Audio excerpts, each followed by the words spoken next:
Hello everyone. Vinoba Bhave university Hazaribagh ये अपने site पे नया 4 ईयर ग्रेजुएशन जो है इसका सिलेबस अपलोड कर चुका है, जिसको हम लोग शॉर्ट में अभी बोल रहे हैं FYUGP। FYUGP का जो सिलेबस है ये अपने साइट पे अपलोड कर चुका है। अब अपलोड होने के बाद भी अभी भी बहुत सारे स्टूडेंट या टीचर के माइंड में कुछ क्वेरी है, इससे रिलेटेड कुछ डाउट्स है। तो जैसे अभी डाउट्स हमारे माइंड में क्या होता है कि अब हम लोग को एक्चुअल में क्या पढ़ना है, ये जो 4 साल का ग्रेजुएशन है इसमें फर्स्ट सेमेस्टर या फर्स्ट ईयर में क्या क्या पढ़ना है, तो ये सब कुछ इस सिलेबस में बताया गया है।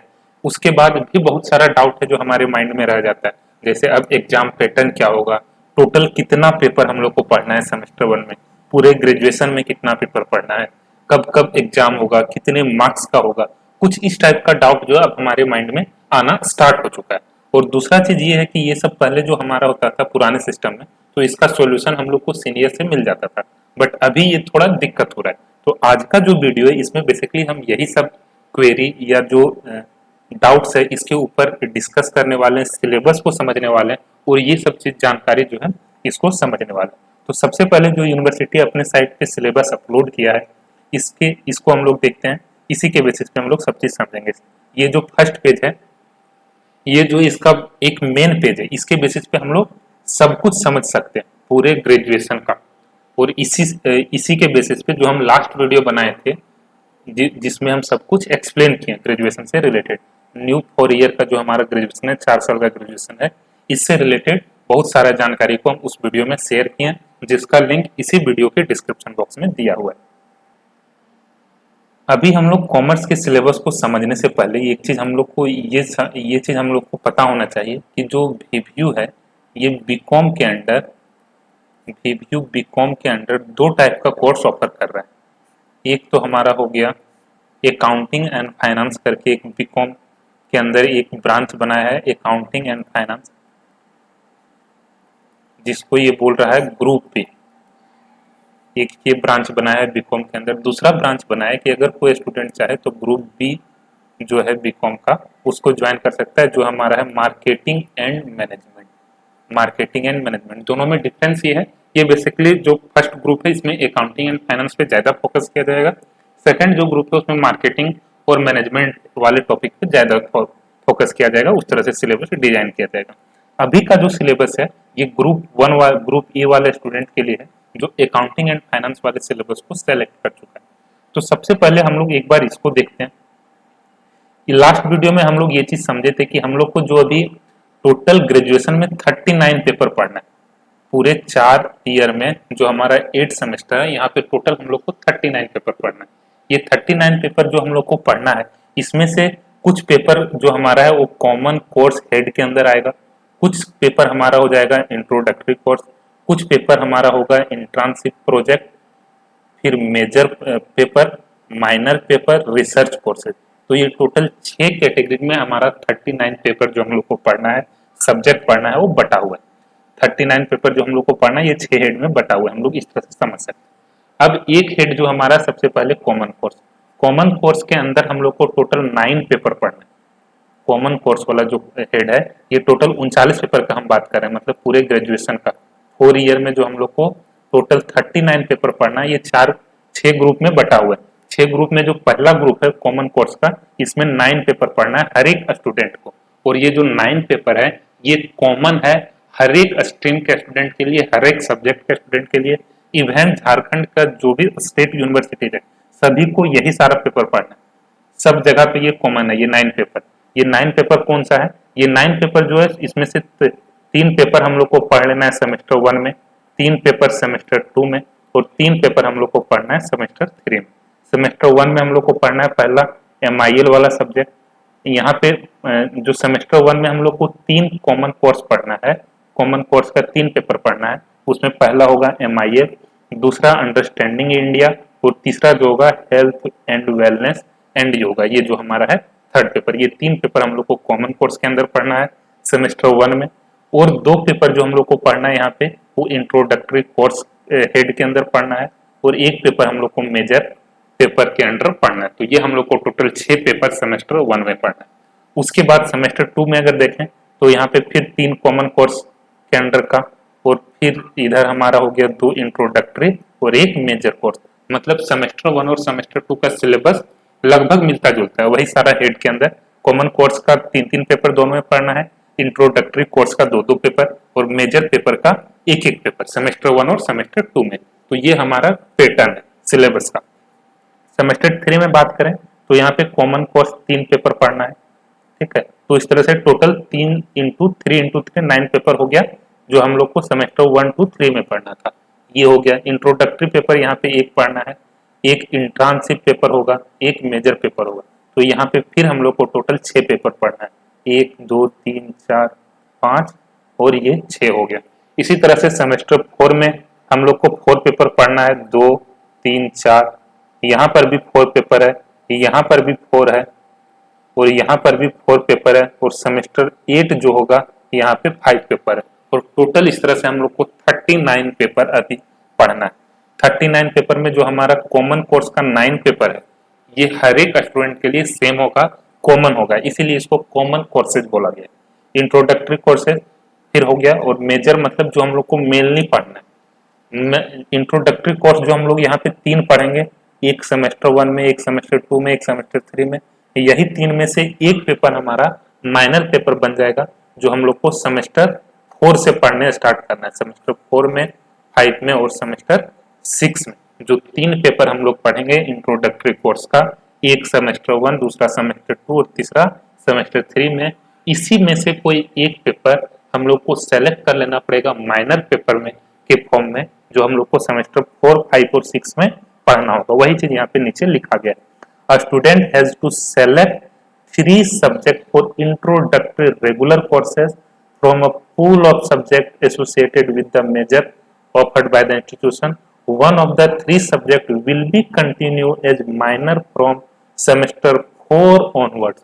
सेमेस्टर माइनर पेपर जो हमारा सेमेस्टर 4 के बाद हम लोग को पढ़ना है, मेजर सब्जेक्ट शुरू से पढ़ना है, माइनर सब्जेक्ट हम लोग को सेमेस्टर 4 के बाद से पढ़ना है। तो ये चीज यहाँ पे बताया गया। तो ये पूरा कोर्स का स्ट्रक्चर इसी टेबल में शो कर दिया गया। अब अगर हम लोग देखें हमारा एग्जाम का पैटर्न क्या होगा, इस चीज को बाद में देखते हैं, पहले एक बार हम लोग पेपर देख लेते हैं। पेपर अगर हम लोग देखें तो हम लोग को अभी ये समझ में आया था, फर्स्ट ईयर कहने का मतलब हो गया सेमेस्टर 1 और सेमेस्टर 2, सेमेस्टर 1 और सेमेस्टर 2। सेमेस्टर 1 में हम लोग देखे थे मेजर कोर्स के अंदर एक पेपर पढ़ना था, और यहाँ पे फिर सेमेस्टर 2 में मेजर कोर्स के अंदर एक पेपर पढ़ना था। ये हम यहाँ से बता रहे। ये जो हमारा मेजर वाला हेड है, मेजर वाला हेड, इसमें से एक पेपर हमारा है यहाँ पे सेमेस्टर 1 में और दूसरा पेपर हमारा सेमेस्टर 2 में। मेजर का एक एक पेपर हम लोग को सेमेस्टर 1 और 2 में पढ़ना है। वही दोनों पेपर कौन कौन सा होगा यहाँ पे बताया गया। पहला मेजर पेपर 1 जो होगा, मेजर 1 मतलब ये हम लोग को सेमेस्टर 1 में पढ़ना होगा, जो है फाइनेंशियल अकाउंटिंग। दूसरा पेपर होगा मेजर 2, जो हमारा होगा business organisation and management. Financial accounting के बारे में हम लोग को थोड़ा बहुत जानकारी पहले से होता है। बिजनेस ऑर्गेनाइजेशन एंड मैनेजमेंट भी उसी टाइप का पेपर है जो हम लोग 11th या 12th में बीएसटी में पढ़ते थे, उसी से रिलेटेड टॉपिक होता है। तो ये 2 मेजर पेपर हम लोग को पढ़ने के लिए मिलेगा सेमेस्टर 1 में और 2 में। ये सेमेस्टर 1 का पेपर है, ये हमारा सेम 2 का पेपर है। तो ये हो गया मेजर पेपर। उसके बाद कॉमन कोर्सेज का सिलेबस अभी तक यूनिवर्सिटी अपने साइट पे अपलोड नहीं किया, मतलब सिलेबस अभी तक आया नहीं, ठीक है। कॉमन कोर्स जो हम लोग को टोटल 3-3 पेपर पढ़ना है सेमेस्टर 1, 2 और 3 में, इसका सिलेबस अभी तक यूनिवर्सिटी अपने साइट पे अपलोड नहीं किया। इंट्रोडक्टरी कोर्स का नीचे है, ठीक है। तो मतलब अभी तक अगर हम लोग एक तरह से देखें तो कंप्लीट सिलेबस नहीं आया। अभी आ क्या क्या गया है, इंट्रोडक्टरी वाला ये हमारा नीचे आ गया, नीचे भी हम लोग को दिख जाएगा, और ये हमारा मेजर का, ये अभी टोटल हम लोग का बस यही आया है। इंट्रोडक्टरी और मेजर का सिलेबस अभी तक साइट पे अपलोड हुआ है। ये मेजर में क्या क्या पेपर पढ़ना था वो देखें। अब मेजर पेपर जो हम लोग को फाइनेंशियल अकाउंटिंग पढ़ना है सेमेस्टर 1 में, इसका एक्चुअल में क्या सिलेबस है ये चीज हम लोग समझते हैं। ये यहाँ पे बताया गया। सबसे पहले ऑब्जेक्टिव यहाँ पे लिखा गया। ऑब्जेक्टिव कहने का मतलब होता है कि ये सिलेबस को हमारे कोर्स में क्यों इंसर्ट किया गया, क्यों लाया गया, इस पेपर को पढ़ के स्टूडेंट को क्या बेनिफिट होगा। तो उस चीज के बारे में यूनिवर्सिटी ये बोल रहा है, the course aim to help learners to acquire conceptual knowledge on financial accounting, to impart a skills for recording various kinds of business transaction and to prepare financial statement। University का जो यहाँ पे syllabus बनाया है, इसमें जो object लिखा है, ये बेसिकली ये बोलना चाह रहा है कि इस पेपर को पढ़ के जो लर्नर्स है वो कंसेप्चुअल नॉलेज को गेन कर पाएगा रिलेटेड टू फाइनेंशियल अकाउंटिंग, जिससे वो क्या करेगा, अपने अपने अंडर स्किल डेवलप कर पाएगा transaction, different kind of business transaction को रिकॉर्ड करने के लिए और फाइनेंशियल स्टेटमेंट प्रिपेयर करने के लिए। शॉर्ट में अगर बोले तो ये बोलना चाह रहा है कि इस पेपर को पढ़ने के बाद हम लोग को ट्रांजैक्शन रिकॉर्ड करने का नॉलेज हो जाएगा और फाइनेंशियल स्टेटमेंट कैसे बनता है इसके बारे में जानकारी देगा। फाइनेंशियल स्टेटमेंट कहने का मतलब हो गया प्रॉफिट एंड लॉस और पीएनएल, प्रॉफिट एंड लॉस और बैलेंस शीट, पीएनएल अकाउंट और बैलेंस शीट, ये चीज हमारा यहाँ पे ऑब्जेक्टिव, ये ऑब्जेक्टिव है इस पेपर। लर्निंग आउटकम में भी वही सारा कुछ चीज लिखा हुआ होगा। लर्निंग आउटकम मतलब इस पेपर को पढ़ के एक्चुअल में क्या नॉलेज हमारे अंदर आ जाएगा, वो चीज यहाँ पे लिखा हुआ है। तो ये सब चीज यहाँ क्या बोल रहा है, apply the generally accepted accounting principle while recording transaction for preparing financial statement. Gap जिसको हम लोग शॉर्ट में बोलते हैं, जनरली एक्सेप्टेड अकाउंटिंग प्रिंसिपल, उसको कैसे अप्लाई हम लोग करेंगे ट्रांजैक्शन को रिकॉर्ड करने में, फाइनेंशियल स्टेटमेंट बनाने में, ये सब नॉलेज हमारे अंदर आ जाएगा ये पेपर पढ़ने के बाद, ऐसा यहाँ पे लिखा हुआ है।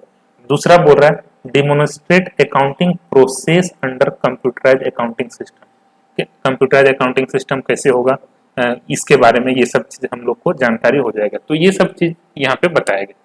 अब अगर हम लोग एक्चुअल में देखें कि इस पेपर में एक्चुअल में पढ़ना क्या होगा फाइनेंशियल अकाउंटिंग में, तो ये बोल रहा है कि हमारा जो सिलेबस है फाइनेंशियल अकाउंटिंग का, ये टोटल 6 यूनिट में क्लासिफाइड है। पहला यूनिट जो है ये हमारा होगा थ्योरेटिकल फ्रेमवर्क। थ्योरेटिकल फ्रेमवर्क में हम लोग को थ्योरेटिकल नॉलेज जानना है फाइनेंशियल अकाउंटिंग से रिलेटेड, जैसे accounting as an information system, ये हम लोग 11th में भी पढ़ते थे। यूजर फाइनेंशियल अकाउंटिंग का कौन होता है, फाइनेंशियल अकाउंटिंग इंफॉर्मेशन का यूजर कौन होता है, इसका नीड क्या है, क्यों हम लोग फाइनेंशियल अकाउंटिंग बनाते हैं। Qualitative characteristics of accounting information, account से जो हमारा इंफॉर्मेशन जनरेट होता है अकाउंटिंग इंफॉर्मेशन, उसका क्वालिटेटिव कैरेक्टरिस्टिक्स क्या है, ये सब चीज हम लोग को यहाँ पे पढ़ना है। फंक्शंस पढ़ना है अकाउंटिंग इंफॉर्मेशन का। Advantage and limitation of accounting, accounting का क्या एडवांटेज है, हम लोग क्यों अकाउंट्स बनाते हैं, क्या इसका लिमिटेशन है। Branches of accounting, branches of accounting कौन कौन सा ब्रांच है, कॉस्ट फाइनेंशियल मैनेजमेंट अकाउंटिंग, ये सब के बारे में हम लोग को यहाँ पे पढ़ना है। बेस ऑफ अकाउंटिंग, जो कैश बेसिस और एक्यूरल बेसिस पे हम लोग अकाउंट्स बनाते हैं, तो ये सब कुछ थ्योरेटिकल नॉलेज है जो हम लोग को यूनिट 1 के अंदर पढ़ना है। इसके अलावा बोल रहा है फाइनेंशियल अकाउंटिंग प्रिंसिपल के बारे में पढ़ना है, मीनिंग और इसका क्या नीड है ये सब चीज के बारे में, गैप के बारे में। फिर जो हमारा फाइनेंशियल अकाउंटिंग प्रिंसिपल के अंदर आता है money measurement concept, going concern concept, cost concept, revenue recognition, realisation accrual, ये सब चीज के बारे में, ये सब हम लोग को अकाउंटिंग प्रिंसिपल के बारे में यहाँ पे पढ़ना है। इसके बाद हम लोग को अकाउंटिंग स्टैंडर्ड के बारे में भी पढ़ना है, ये हमारा यूनिट 1 के अंदर कवर हो रहा है। इसके साथ साथ हम लोग को एएस जो है अकाउंटिंग स्टैंडर्ड, ये ओल्ड कंसेप्ट है, आज के डेट में जो हमारा कंसेप्ट चलता है वो होता है इंड एएस। इंड एएस जो है ये IFRS के पैरेलल इंडिया में डेवलप किया गया। ये क्या होता है ये सब हम लोग जब पढ़ेंगे तो समझ में आएगा। Accounting standard, Ind AS, IFRS, ठीक है, जिसको हम लोग, जिसका फुल फॉर्म होता है इंटरनेशनल फाइनेंशियल रिपोर्टिंग सिस्टम, ठीक है, ये सब चीज के बारे में हम लोग को पढ़ना है। From recording of business transaction to preparation of trial balance including adjustment, जो हम लोग को ट्रांजैक्शन रिकॉर्ड करते हैं वहां से लेके प्रिपरेशन ऑफ ट्रायल बैलेंस तक पूरा ये चीज समझना है। आगे बोल रहा है यूनिट 2 में हम लोग को पढ़ना है कंप्यूटराइज अकाउंटिंग सिस्टम के बारे में। कंप्यूटराइज अकाउंटिंग सिस्टम क्या होता है, आज के डेट में कौन कौन सा सॉफ्टवेयर है अकाउंटिंग से रिलेटेड, ये सब चीज हम लोग को पढ़ना है यूनिट 2 में, जहाँ पे हम लोग को टेली वगैरह के बारे में थोड़ा बहुत पढ़ना पड़ेगा, सेप वगैरह में के बारे में पढ़ना पड़ेगा। यहाँ पे क्या बोल रहा है, कंप्यूटराइज अकाउंटिंग सिस्टम क्या होता है, कंप्यूटराइज अकाउंट्स कैसे बनता है, by using any other popular accounting software creating a company, जो पॉपुलर अकाउंटिंग सॉफ्टवेयर है उसको यूज करके हम लोग कंपनी कैसे क्रिएट करते हैं, कैसे कॉन्फ़िगर करते हैं, फीचर सेटिंग, उसमें हम लोग वाउचर लेजर कैसे बनाते हैं टैली के अंदर या कोई अदर अकाउंटिंग सॉफ्टवेयर के अंदर, ग्रुप्स कैसे बनाते हैं ledger group, creating stock item, closing stock का आइटम कैसे बनाते हैं स्टॉक आइटम, उसका स्टॉक का ग्रुप कैसे बनाते हैं, वाउचर एंट्री कैसे होता है जो हम लोग यहाँ पे टैली वगैरह में देखते हैं, पेमेंट वाउचर हो गया, रिसिट वाउचर हो गया, सेल्स वाउचर हो गया, जनरल वाउचर हो गया, ये सब के बारे में। जनरेटिंग रिपोर्ट कैसे हम अकाउंटिंग सिस्टम से, अकाउंटिंग सॉफ्टवेयर से रिपोर्ट्स जनरेट करते हैं, कैश बुक का, लेजर का, टीबी का, प्रॉफिट एंड लॉस का, बैलेंस शीट का, ये सब चीज, cash flow statement, selecting and shooting a company, backup restore data of company. तो ये सब हम लोग को कंप्यूटराइज अकाउंटिंग सिस्टम के बारे में पढ़ना है। अब यूनिट 2 में ये हमारा सिलेबस होगा। उसके बाद यूनिट 3 वाले हेड को अगर देखें तो यहाँ पे बोल रहा है बिजनेस इनकम के बारे में समझना पड़ेगा, accounting for depreciation and inventory valuation. Depreciation जो हम लोग पढ़ते थे 11th में, इन्वेंट्री का वैल्यूएशन कैसे होता है, ये सब चीज हम लोग को पढ़ना है। इन्वेंट्री का वैल्यूएशन जो होता है AS 9 के बेसिस पे, इंड AS 18 के बेसिस पे, ये सब चीज हम लोग को यहाँ पे समझना है। इन्वेंट्री वगैरह क्या होता है, डिप्रिसिएशन क्या होता है, ये सब चीज हम लोग को यूनिट 3 में पढ़ना है। यूनिट 4 में अगर देखें तो यहाँ पे बोल रहा है financial statement of sole proprietor and partnership firm. जो सोल प्रोप्राइटर्स होता है उसका फाइनेंशियल स्टेटमेंट कैसे बनता है, कैसे हम लोग बनाते हैं किसी पार्टनर, किसी सोल प्रोप्राइटर का balance sheet, P&L account, partnership firm का, ये सब चीज हम लोग को यहाँ पे समझना है। इसी में हम लोग को पढ़ना है कैपिटल रेवेन्यू एक्सपेंडिचर के बारे में, रिसीट के बारे में, जनरल इंट्रोडक्शन वाली, केवल उसका इंट्रोडक्शन यहाँ पे पढ़ना है। Preparation of financial statement of non corporate business entity. Non corporate business entity कहने का मतलब जो नॉन कंपनीज है, जैसे जो हमारा कंपनी नहीं है, मतलब सोल प्रोप्राइटर, पार्टनरशिप फर्म, ये सब का हम लोग फाइनेंशियल स्टेटमेंट कैसे बनाते हैं वो चीज पढ़ना है। Sole proprietor and partnership firm, ठीक है, ये सब चीज हम लोग को यहाँ पे पढ़ना है। यूनिट 5 में अकाउंटिंग फॉर ब्रांच पढ़ना है। अकाउंटिंग फॉर ब्रांच कहने का मतलब हो गया अगर कोई बिजनेस, कोई कंपनी अपना 2-3 ब्रांच खोल के रखा है तो उसका अकाउंटिंग वो कैसे कर रहा है, कैसे वो किसी पार्टिकुलर ब्रांच का प्रॉफिट या लॉस निकाल रहा है, उसका फाइनेंशियल पोजीशन को जान रहा है, उसका अकाउंटिंग कैसे करता है, ये सब कुछ हम लोग को यूनिट 5 के अंदर पढ़ना है। यूनिट 6 में बोला गया है अकाउंटिंग फॉर नॉन बिजनेस और प्रॉफिट ऑर्गेनाइजेशन, NPO का अकाउंटिंग, जो हम लोग का 12th का सिलेबस में होता है, ये सब कुछ हम लोग को यहाँ पे देखना है। उसके बाद बोल रहा है कुछ इसके साथ साथ प्रैक्टिकल एक्सरसाइज भी करना है।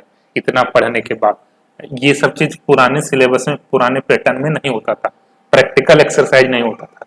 अब वाले सिलेबस में, अब वाले कंसेप्ट जो पॉलिसी है इसके अंदर लेते आया। ये क्या बोल रहा है, download framework for preparation and presentation of financial statement from the website of the institute of chartered accountant of India and analyse the qualitative. ये बोल रहा है कि हम लोग को डाउनलोड करना है preparation presentation of financial statement का जो फ्रेमवर्क है, जो पॉलिसी है, इसको ICAI का साइट से डाउनलोड करके उसको एनालाइज करना है, कलेक्ट करना है, examine the balance sheet of the business organisation to study how they are prepare. हम लोग को किसी बिजनेस ऑर्गेनाइजेशन का फाइनेंशियल स्टेटमेंट अरेंज करना है और समझना है कि वो कैसे इसको बनाए। ये सब चीज यहाँ पे बोला गया, ये सब चीज प्रैक्टिकल काम हम लोग को करना पड़ेगा। ट्रेडिंग एंड P&L अकाउंट बनाना पड़ेगा। उसके बाद प्रैक्टिकली ये किसी बिजनेस का बनाना पड़ेगा, ये चीज ये बोल रहा है, इंफॉर्मेशन कलेक्ट करके। उसके बाद prepare financial statement manually and using appropriate statement, appropriate software.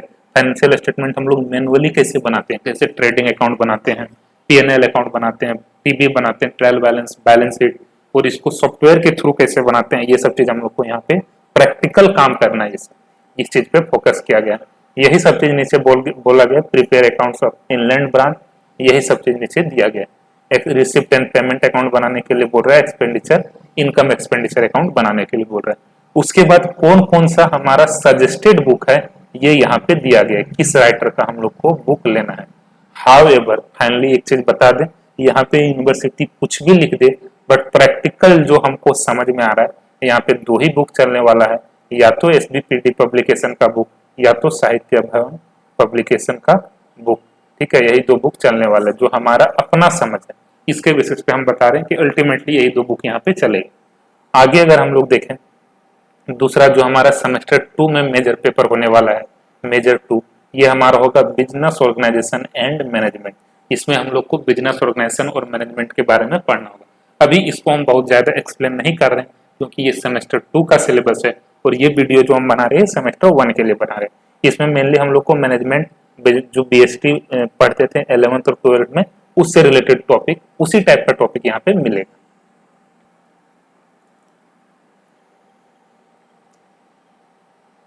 उसके बाद ये हमारा हो गया जो इंट्रोडक्टरी कोर्सेस है उसका। अच्छा, इससे पहले एक बार हम क्वेश्चन पैटर्न के बारे में बता देते हैं। क्वेश्चन पैटर्न हमारा क्या होगा, किस तरह से एग्जाम वगैरह होगा। तो एग्जाम जो है हमारा सेमेस्टर 1 में जो टोटल हम लोग को 6 पेपर पढ़ना है, इसमें से इंटरनल होगा और एक्सटर्नल होगा। इंटरनल एग्जाम कॉमन कोर्सेज का नहीं होगा, मतलब कॉमन कोर्सेज जो हम लोग को सेमेस्टर 1, 2 और 3 में पढ़ना है, इसका इंटरनल एग्जाम नहीं होगा। इसका 100 मार्क्स का डायरेक्ट फाइनल एग्जाम होगा, इंटरनल नहीं होने वाला है। दूसरा, जो हमारा इंट्रोडक्टरी कोर्स है और मेजर कोर्सेस है, इसका इंटरनल प्लस एक्सटर्नल होगा। इंटरनल कितने का होगा, इंटरनल हमारा यहाँ पे होने वाला है 25 मार्क्स का इंटरनल, और एक्सटर्नल होने वाला है 75 मार्क्स का। एक इंटरनल एग्जाम कॉलेज के द्वारा लिया जाएगा, एक ही एग्जाम लिया जाएगा। पहले क्या होता था, 2 एग्जाम लिया जाता था जनरली। आज गोइंग फॉरवर्ड ये बोला गया कि अब एक ही एग्जाम होगा 25 का, एक्सटर्नल 75 का।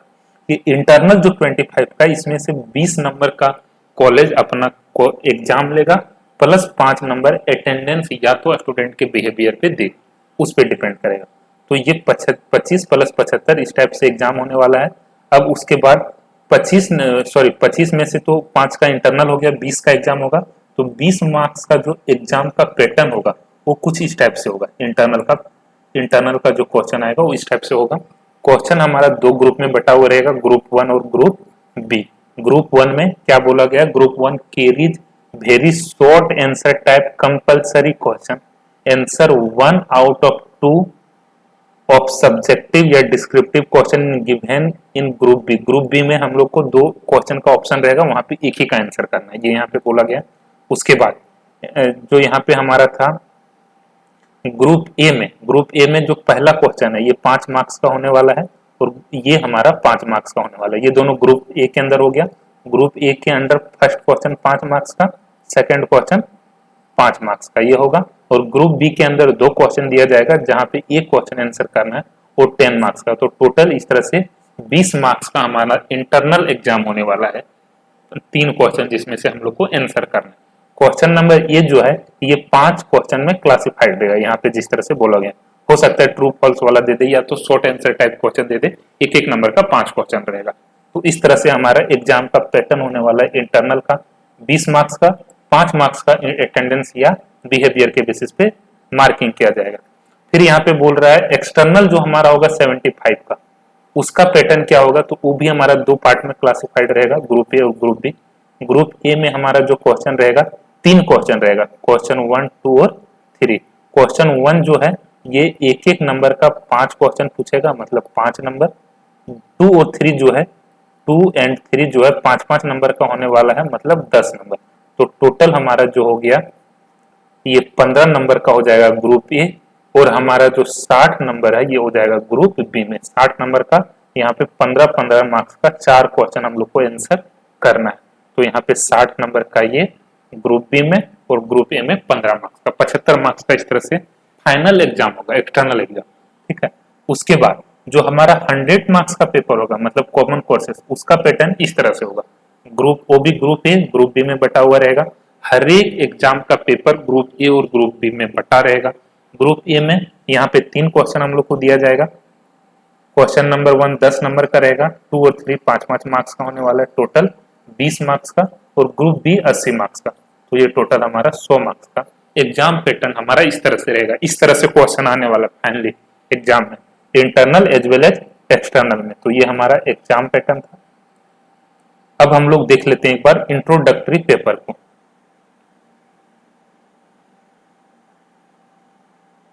ये हमारा है IRC-1 और इस चैनल में हम कॉमर्स से रिलेटेड वीडियो अपलोड करते रहते हैं। तो जो अभी बीकॉम का नया स्टूडेंट है प्लीज वो इस चैनल को सब्सक्राइब कर लें, हो सकता है कि ये चैनल यूजफुल हो सकता है आप सबों के लिए। तो अच्छा, इसके बाद हम लोग यहाँ पे देख लेते हैं IRC-1। IRC 1 हमारा क्या था, बिजनेस इकोनॉमिक्स यहाँ पे पढ़ना है हम लोग को। IRC 1 में बिजनेस इकोनॉमिक्स वाला पेपर होगा।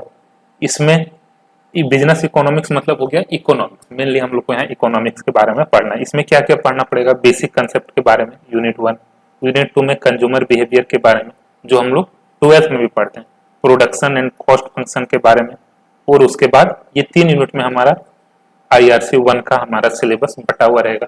IRC 1 का यहाँ पे टोटल 5 पेपर दिया गया है, 5 में से 3 पेपर हम लोग को सेलेक्ट करना होगा। इस सिलेबस में IRC का इंट्रोडक्टरी रेगुलर कोर्सेज का 5 सब्जेक्ट बताया गया है। 5 में से 3 सब्जेक्ट हम लोग को सेलेक्ट करना पड़ेगा। एक हम लोग को सेमेस्टर 1 में, दूसरा सेमेस्टर 2 में और तीसरा सेमेस्टर 3 में से पढ़ना पड़ेगा। दूसरा इंट्रोडक्टरी में 2 इंट्रोडक्टरी पेपर जो हम लोग को पढ़ना था, ये 2 कैटेगरीज में हमारा बटा हुआ था। ये चीज यहाँ पे समझना पड़ेगा। एक हमारा है ये इंट्रोडक्टरी कोर्सेज। इंट्रोडक्टरी कोर्सेज के अंदर 2 ग्रुप बना हुआ है। इंट्रोडक्टरी कोर्सेज एक हम लोग को ये है इंट्रोडक्टरी कोर्सेज रेगुलर, इसका सिलेबस दिया हुआ है। इस हेड के अंदर हम लोग को 3 पेपर पढ़ना है, एक सेमेस्टर 1 में, दूसरा सेमेस्टर 2 में और तीसरा सेमेस्टर 3 में। और दूसरा जो इंट्रोडक्टरी कोर्स के अंदर दूसरा हेड है इंट्रोडक्टरी कोर्स वोकेशनल, इसमें 2 पेपर पढ़ना है। तो टोटल हम लोग को 5 इंट्रोडक्टरी कोर्स पढ़ना है। 5 में से जो ग्रुप ए का था इंट्रोडक्टरी कोर्स, ये 3 में से एक हमारा माइनर बन जाएगा सेमेस्टर 4, 5, 6 में। ये चीज यहाँ पे, तो ये 3 पेपर जो है इसके लिए यूनिवर्सिटी क्या किया, 5 सब्जेक्ट यहाँ पे दिया है अपने सिलेबस में। 5 में से कोई 3 हम लोग को पढ़ना पड़ेगा। पहला हो गया बिजनेस इकोनॉमिक्स, दूसरा यहाँ पे बोला गया है कमर्शियल लॉ। कमर्शियल लॉ हम लोग का क्या हो गया, ये लॉ का एक पेपर है, नया पेपर। ये जनरली हम लोग 11th 12th में नहीं पढ़ते। उसके बाद तीसरा इनकम टैक्स का पेपर, ये भी नया पेपर है। उसके बाद चौथा बोल रहा है बिजनेस ऑर्गेनाइजेशन एंड बिहेवियर, ये एक चौथा पेपर है।